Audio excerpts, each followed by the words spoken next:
বন্ধুরা, চট্টগ্রাম শহরের অবস্থা দেখুন। নদীর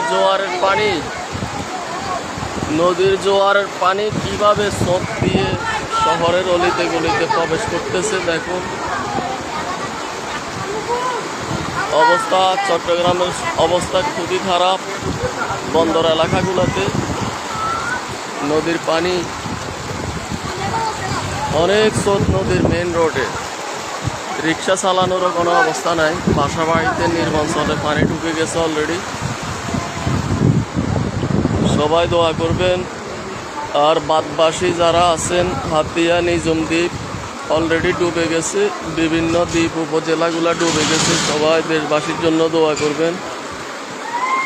শহরের নির্মাঞ্চলগুলাও পানিতে অলরেডি ডুবে গেছে। অলিগলি যারা বিভিন্ন নিচতলায় আছে, বিভিন্ন কলোনিতে আছে, তাদের অবস্থা খুবই ভয়াবহ।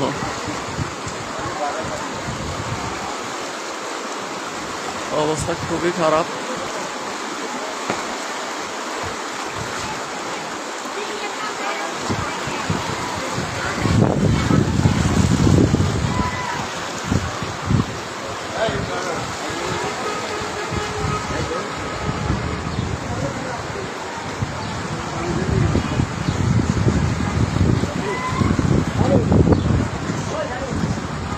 কি অবস্থা ভাই?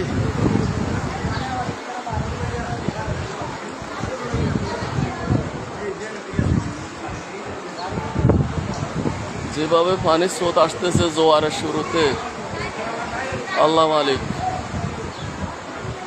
ভাই কি অবস্থা, আসেননি ভালো?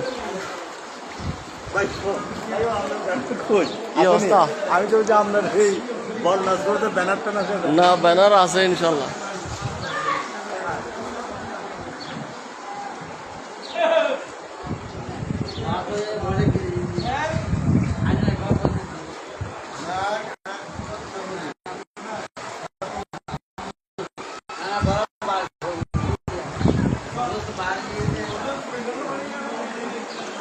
অবস্থা খুবই খারাপ। আমরা যারা শহরে আছি হয়তো সাময়িক কষ্ট করব, বাটা পড়ে গেলে পানি নেমে যাবে। যারা দ্বীপ উপজেলাগুলোতে আছে তাদের অবস্থা খুবই খারাপ। তাদের জন্য সবাই দোয়া করবেন, তাদের পাশে থাকবেন।